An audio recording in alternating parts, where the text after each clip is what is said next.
ಓಂ ಶ್ರೀ ಗುರುಭ್ಯೋ ನಮಃ. ಎಲ್ರಿಗೂ ನಮಸ್ಕಾರ. ಸನಾತನವಾಣಿ ಯೂಟ್ಯೂಬ್ ಚಾನೆಲ್ಗೆ ಸ್ವಾಗತ. ನೀವೇನಾದರೂ ಜ್ಯೋತಿಷ್ಯಕ್ಕೆ ಸಂಬಂಧಪಟ್ಟಂತೆ ಮಾಹಿತಿಗಳನ್ನು ತಿಳ್ಕೊಳ್ಬೇಕು ಅಂತಿದ್ರೆ, ಹಾಗೆ ಜ್ಯೋತಿಷ್ಯದ ತರಗತಿಗಳಾಗಿರಲಿ ಅಥವಾ ಜಾತಕ ವಿಶ್ಲೇಷಣೆಯನ್ನು ಮಾಡಿಸೋದಿದ್ರೆ ಈ ಕೆಳಗೆ ಬರ್ತಿರುವಂಥ ನಂಬರ್ಗೆ ವಾಟ್ಸಪ್ ಮಾಡಿ ಕನ್ಸಲ್ಟೇಷನನ್ನು ತೆಗೆದುಕೊಳ್ಬೋದು. ಈ ವಿಡಿಯೋದ ಡಿಸ್ಕ್ರಿಪ್ಷನ್ ಬಾಕ್ಸ್ನಲ್ಲಿ ನಿಮಗೆ ಗ್ರೂಪಿನ ಲಿಂಕ್ ಇದೆ. ಇನ್ನು ಯಾರು ಬೇಕಾದರೂ ಕೂಡ ಜ್ಯೋತಿಷ್ಯದ ಮಾಹಿತಿಗಳನ್ನು ತಿಳ್ಕೊಳ್ಳೋಕೆ ಗ್ರೂಪ್ಗೆ ಜಾಯ್ನ್ ಆಗಬಹುದು. ಇನ್ನು ಇವತ್ತಿನ ವಿಷಯಕ್ಕೆ ಬರೋಣ. ನಾವು ನಾಳೆ ದಿನ ಸೋಮಾವತಿ ಅಮಾವಾಸ್ಯೆಯ ಆಚರಣೆಯನ್ನು ಮಾಡ್ತಿದ್ದೀವಿ. ಹಾಗೆ ಈಗಾಗಲೇ ಅಮಾವಾಸ್ಯೆ ತಿಥಿಯೂ ಕೂಡ ಪ್ರಾರಂಭ ಆಗಿದೆ. ಇವತ್ತು ಮಧ್ಯಾಹ್ನ ಅಂದರೆ ಜೂನ್ 14ನೇ ತಾರೀಕು 12 ಗಂಟೆ 19 ನಿಮಿಷಕ್ಕೆ ಮಧ್ಯಾಹ್ನ ಪ್ರಾರಂಭ ಆಗಿದೆ. ನಾಳೆ ದಿನ ಜೂನ್ 15ನೇ ತಾರೀಕು ಬೆಳಗ್ಗೆ 8 ಗಂಟೆ 23 ನಿಮಿಷದವರೆಗೂ ಕೂಡ ಅಮಾವಾಸ್ಯೆ ತಿಥಿ ಪ್ರಾಪ್ತಿ ಇರುತ್ತೆ. ನಾವು ಉದಯ ಕಾಲಕ್ಕೆ ನಾವು ತಿಥಿಯನ್ನು ತೆಗೆದುಕೊಳ್ಳೋದಾದರೆ ನಾಳೆ ದಿನವೇ ನಾವು ಅಮಾವಾಸ್ಯೆ ಆಚರಣೆಯನ್ನು ಮಾಡ್ಕೊಳ್ಬೇಕಾಗತ್ತೆ. ಇನ್ನು ಸಂಜೆ ವೇಳೆ ವಿಶೇಷವಾಗಿ ಅಮಾವಾಸ್ಯೆ ಪೂಜೆಯನ್ನು ಮಾಡ್ತೀವಿ ಅಂತ ಹೇಳೋರು ಸಂಜೆ 7 ಗಂಟೆ ನಂತರ ನೀವು ಅಮಾವಾಸ್ಯೆ ಪೂಜೆಯನ್ನು ರಾತ್ರಿ ಹೊತ್ತಲ್ಲೂ ಕೂಡ ಲಕ್ಷ್ಮೀ ಪೂಜೆಯನ್ನು ಮಾಡ್ಕೊಳ್ಬಹುದು. ಅಥವಾ ನಾಳೆ ದಿನ ಬೆಳಗ್ಗೆ ಬ್ರಾಹ್ಮಿ ಮುಹೂರ್ತದಲ್ಲಿ ನೀವು ಮಹಾಲಕ್ಷ್ಮಿಯ ಪೂಜೆಯನ್ನು ಮಾಡಿದ್ರೆ ಬಹಳ ವಿಶೇಷ. ಇನ್ನು ಅಧಿಕ ಮಾಸದಲ್ಲಿ ದೀಪಾರಾಧನೆಯನ್ನು ಮಾಡುವಂಥದ್ದಾಗಿರ್ಬೋದು, ಅಂದರೆ 33 ಎಳೆಯ ಬತ್ತಿಯ ದೀಪವನ್ನು ಬೆಳಗಿಸುವಂಥದ್ದಾಗಿರ್ಬೋದು, ಅಥವಾ 108 ಎಳೆಯ ದೀಪವನ್ನು ದೇವರಿಗೆ ಬೆಳಗಿಸುವಂತಹ ಸಂಕಲ್ಪವನ್ನು ಮಾಡಿದರೆ, ನೀವು ಈಗಾಗಲೇ ತಯಾರನ್ನು ಮಾಡಿದರೆ ಅಂದರೆ ಹತ್ತಿ ಬತ್ತಿಯನ್ನು ಮಾಡಿದರೆ ನೀವು ಅದನ್ನು ಬೆಳಗಿಸ್ಬೋದು. ಯಾಕಂದರೆ ಅಮಾವಾಸ್ಯೆ ತಿಥಿ ಇರೋದರಿಂದ ದೀಪಗಳನ್ನು ಅಂದರೆ ಹತ್ತಿಯನ್ನು ಮುಟ್ಟೋ ಹಾಗೆ ಇಲ್ಲ ಅಂತ ಹೇಳ್ತಾರೆ. ಹಾಗಾಗಿ ಈ ಒಂದು ಆಚರಣೆಯನ್ನು ನೀವು ಮಾಡಿಕೊಳ್ಳಿ. ಈಗಾಗಲೇ ದೀಪದ ಬತ್ತಿಗಳನ್ನು ಮಾಡಿಟ್ಕೊಂಡಿದ್ರೆ 33 ಎಳೆಯನ್ನು ಹಾಕಿ ನೀವು ದೀಪವನ್ನು ನಾಳೆ ದಿನವೂ ಕೂಡ ಬೆಳಗಿಸ್ಬೋದು. ಇನ್ನು ಕುಲದೇವರ ಆರಾಧನೆಗೆ ಬಹಳ ವಿಶೇಷವಾದಂಥ ದಿನ. ಹಾಗಾಗಿ ಕುಲದೇವರ ಆರಾಧನೆಯನ್ನು ಕೂಡ ನಾಳೆ ದಿನ ಮಾಡಬಹುದು. ಇದಷ್ಟೇ ಅಲ್ಲದೆ ಪಿತೃಗಳ ಕಾರ್ಯಗಳನ್ನು ಆಚರಣೆಯನ್ನು ಮಾಡಬಹುದು. ಪಿತೃಗಳಿಗೆ ಸಂಬಂಧಪಟ್ಟಿರೋ ಹಾಗೆ ಪಿತೃದೋಷದ ನಿವಾರಣೆಗಾಗಿ ನೀವು ನಾಳೆ ದಾನ ಧರ್ಮಗಳನ್ನು ಮಾಡಬಹುದು. ಹಾಗೆ ಆಹಾರಗಳನ್ನು ಕೊಡುವಂಥದ್ದಾಗಿರ್ಬೋದು. ನಿಮ್ಮ ಶಕ್ತಿ ಅನುಸಾರ ನೀವು ಆಚರಣೆಯನ್ನು ಕೂಡ ಮಾಡಬಹುದು. ಇನ್ನು ಅಧಿಕ ಮಾಸದ ಕೊನೆಯ ದಿನ ಮತ್ತು ಅಧಿಕ ಮಾಸದ ದಾನಗಳನ್ನು ಯಾರೆಲ್ಲ ಕೊಡಲಿಕ್ಕೆ ಸಾಧ್ಯ ಆಗಿಲ್ಲ ಅಂಥವರಿಗೆ ಹೇಳಿ ಮಾಡಿಸಿದಂಥ ನಾಳೆಯ ಒಂದು ಕೊನೆಯ ದಿನ ಅಂತಲೇ ಹೇಳ್ಬೋದು. ಹಾಗಾಗಿ ಪ್ರತಿಯೊಬ್ಬರು ಕೂಡ ನಿಮ್ಮ ಯಥಾಶಕ್ತಿ ಅನುಸಾರವಾಗಿ ದಾನಗಳನ್ನು ಕೊಡಿ. ಅಧಿಕ ಮಾಸದ ಫಲವನ್ನು ಕೂಡ ನೀವು ನಾಳೆ ದಿನ ಪಡಿಬಹುದು. ಇನ್ನು ಈ ಬಾರಿ ನಾವು ಆಚರಣೆ ಮಾಡ್ತಿರುವಂಥ ಸೋಮಾವತಿ ಅಮಾವಾಸ್ಯೆಯ ವಿಶೇಷತೆ ಏನಿದೆ, ಮಹತ್ವವೇನಿದೆ ಅಂತ ತಿಳ್ಕೊಳ್ಳೋದಾದರೆ, ಸೋಮವಾರ ಅಮಾವಾಸ್ಯೆ ಹಾಗೆ ಅಧಿಕ ಮಾಸ ಸೇರಿರೋದು ಬಹಳ ವಿಶೇಷ. ಇದರ ಜೊತೆಗೆ ಈ ಒಂದು ಅಮಾವಾಸ್ಯೆಯಲ್ಲಿ ಪಾರ್ವತಿ ಸಮೇತ ಶಿವನ ಆರಾಧನೆಯನ್ನು ಮಾಡೋದ್ರಿಂದ ಮಕ್ಕಳ ಅಂದರೆ ನಮ್ಮ ಒಂದು ಸಂತಾನದ ಅಭಿವೃದ್ಧಿ ಆಗುತ್ತೆ. ಇದರ ಜೊತೆಗೆ ವೈಧವ್ಯ ಯೋಗ ನಿವಾರಣೆಯಾಗಿ ಪತಿಯ ಆಯುಷ್ಯ ವೃದ್ಧಿಯಾಗುತ್ತೆ ಅನ್ನೋದು ಒಂದು ನಂಬಿಕೆ. ಹಾಗೆ ಇದಕ್ಕೆ ಸಂಬಂಧಪಟ್ಟಂತೆ ಪುರಾಣಗಳಲ್ಲೂ ಕೂಡ ಉಲ್ಲೇಖ ಇದೆ ಅಂತಲೇ ಹೇಳ್ಬೋದು. ಹಾಗಿದ್ರೆ ಇದರ ಮಹತ್ವವೇನು, ವ್ರತಕಥೆ ಏನು ಅಂತ ಮೊದಲು ತಿಳ್ಕೊಳ್ಬೇಕು. ಈ ಒಂದು ಆಚರಣೆಯನ್ನು ಯಾರು ಮಾಡಿದ್ರು ಅಂತ ತಿಳ್ಕೊಳ್ಳೋಣ.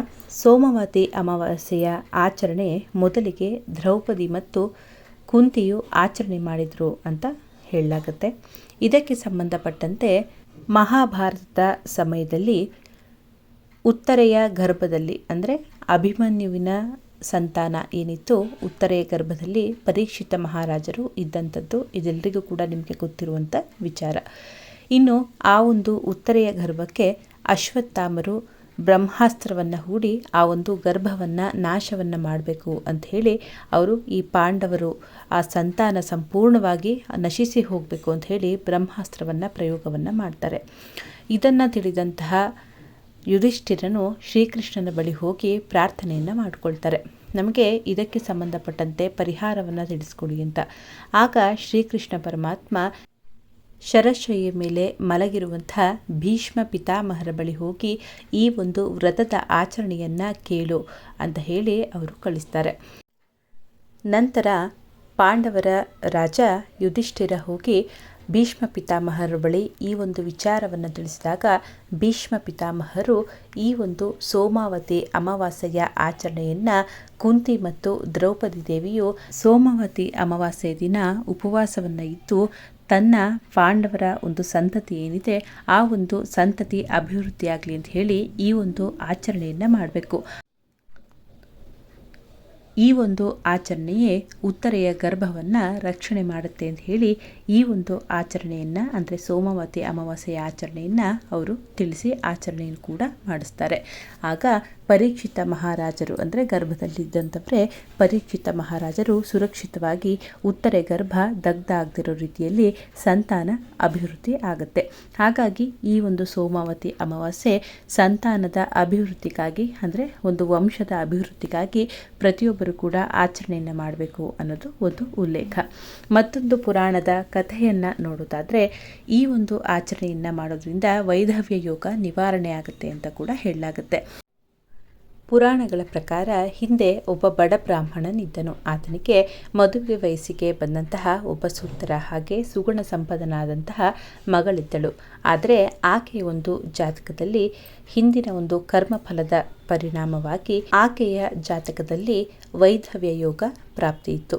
ಇದನ್ನು ತಿಳಿದಂತಹ ಬ್ರಾಹ್ಮಣ ಚಿಂತಾಕ್ರಾಂತನಾಗಿದ್ದಾಗ ಒಮ್ಮೆ ಋಷಿಮುನಿಗಳು ಆ ಬ್ರಾಹ್ಮಣನಿಗೆ ಒಂದು ಸಲಹೆಯನ್ನು ನೀಡ್ತಾರೆ.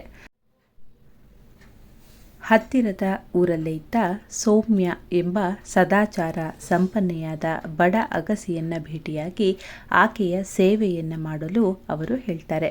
ಯಾಕಂದರೆ ಸೌಮ್ಯ ಈ ಹಿಂದೆ ಸೋಮಾವತಿ ಅಮಾವಾಸ್ಯೆಯ ಆಚರಣೆಯನ್ನು ಮಾಡಿ ಅದರ ಒಂದು ಪುಣ್ಯವನ್ನು ಸಂಪಾದನೆಯನ್ನು ಮಾಡಿರ್ತಾಳೆ.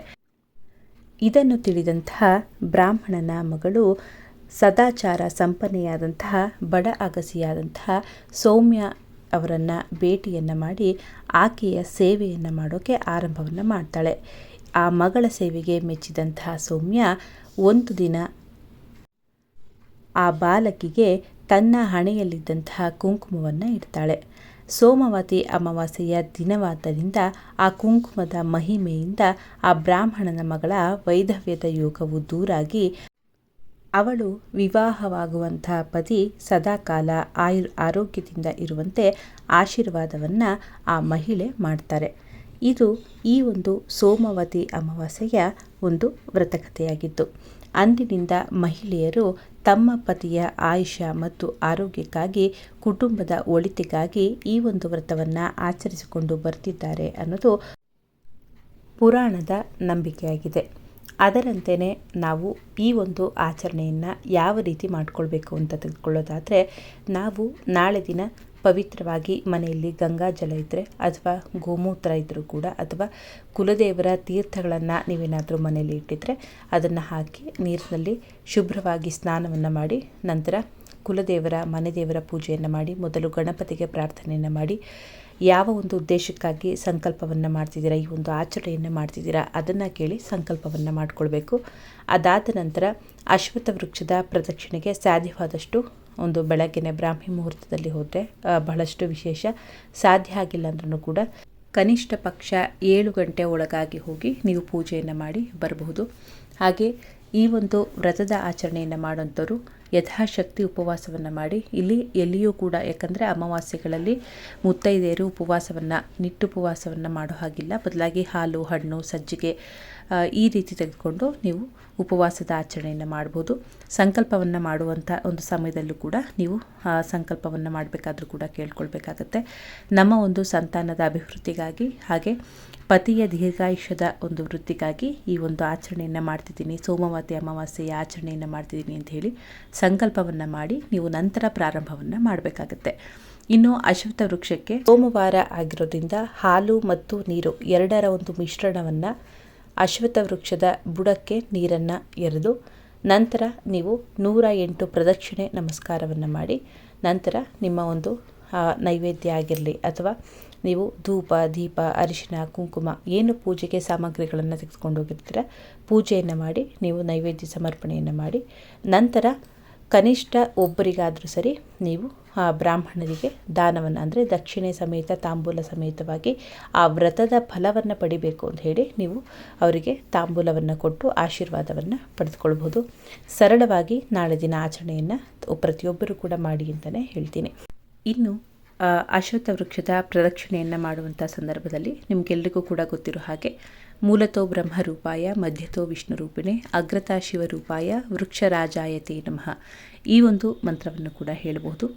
ಇದರ ಜೊತೆಗೆ ವ್ಯಕ್ತ್ಯಾವ್ಯಕ್ತ ಸ್ವರೂಪಾಯ ಸೃಷ್ಟಿಸ್ಥಿತ್ಯಂತ ಕಾರಿಣೆ ಆದಿಮಧ್ಯಾಂತಹೀನಾಯ ವಿಷ್ಣವೇತೆ ನಮೋ ನಮಃ ಅಂಥೇಳಿ ಈ ಒಂದು ಮಂತ್ರವನ್ನು ಕೂಡ ನೀವು ನಾಳೆ ದಿನ ಹೇಳ್ಕೊಳ್ಬಹುದು.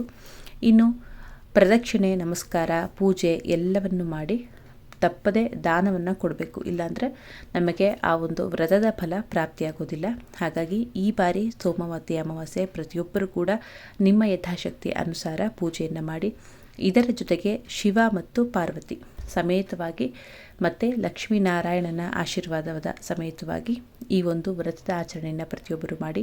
ಮನೆಯಲ್ಲಿ ಅಮಾವಾಸ್ಯೆ ಆಗಿರೋದ್ರಿಂದ ಬಹಳಷ್ಟು ಜನ ಲಕ್ಷ್ಮೀ ಪೂಜೆಯನ್ನು ಮಾಡುವಂಥವ್ರು ನಾಳೆ ಬೆಳಗ್ಗೆ ಬ್ರಾಹ್ಮಿ ಮುಹೂರ್ತದಲ್ಲಿ ಅಥವಾ 7:30 ಗಂಟೆಯ ಒಳಗಾಗಿ ನೀವು ಲಕ್ಷ್ಮೀ ಪೂಜೆಯನ್ನು ಮಾಡಿಕೊಳ್ಬೇಕಾಗತ್ತೆ. ಕಾರಣ ಲಕ್ಷ್ಮಿಗೆ ಸಂಬಂಧಪಟ್ಟಿರೋ ಹಾಗೆ, ಅಂದರೆ ಹಣದ ವಿಚಾರದಲ್ಲಿ ನಮಗೆ ಅಭಿವೃದ್ಧಿ ಆಗಬೇಕು ಅಂದರೂ ಸೋಮವಾರಗಳಲ್ಲಿ ಶಿವನ ಪೂಜೆಯನ್ನು ಅಥವಾ ಸೋಮವಾರಗಳಲ್ಲಿ ಲಕ್ಷ್ಮೀ ಪೂಜೆಯನ್ನು ಮಾಡೋದ್ರಿಂದ ನಿಮಗೆ ಬಹಳ ವಿಶೇಷ ಅಂತಲೇ ಹೇಳ್ತೀನಿ. ಯಾಕಂದರೆ ಶುಕ್ರವಾರದ ಲಕ್ಷ್ಮೀ ಪೂಜೆ ಒಂದು ರೀತಿಯ ಫಲ ಕೊಟ್ಟರೆ, ನೀವು ಬೇಕಿದ್ದರೆ ಸೋಮವಾರದಲ್ಲಿ ಲಕ್ಷ್ಮೀ ಪೂಜೆ ಮಾಡಿ ನೋಡಿ ಯಾವ ರೀತಿ ನಿಮಗೆ ಹಣಕ್ಕೆ ಸಂಬಂಧಪಟ್ಟಿರೋ ಹಾಗೆ ಅನುಕೂಲಗಳಾಗುತ್ತೆ ಅಂತ ನೀವೇ ನೋಡ್ತೀರಾ. ಹಾಗಾಗಿ ಪ್ರತಿಯೊಬ್ಬರೂ ಕೂಡ ಅಷ್ಟೇ ನಾಳೆ ದಿನ ಸೋಮವತಿ ಅಮಾವಾಸ್ಯೆಯ ಆಚರಣೆಯನ್ನು ಮಾಡಿ. ಹಾಗೆ ಭಗವಂತನ ಅನುಗ್ರಹ ಎಲ್ರಿಗೂ ಕೂಡ ಆಗಲಿ. ಇನ್ನು ಅಧಿಕ ಮಾಸದ ದಾನಗಳನ್ನು ಯಾರಿಗೆಲ್ಲ ಕೊಡಲಿಕ್ಕೆ ಸಾಧ್ಯ ಆಗಿಲ್ಲ, ನೀವು ಕೂಡ ಅಷ್ಟೇ ನಾಳೆ ದಿನ ಕೊಡಬಹುದು. ಮಾಹಿತಿ ಅನುಕೂಲ ಆಗಿದ್ದರೆ ಬೇರೆಯವ್ರಿಗೂ ಕೂಡ ಶೇರ್ ಮಾಡಿ. ಮತ್ತೆ ಮುಂದಿನ ವಿಡಿಯೋದಲ್ಲಿ ಸಿಗ್ತೀನಿ. ಧನ್ಯವಾದಗಳು.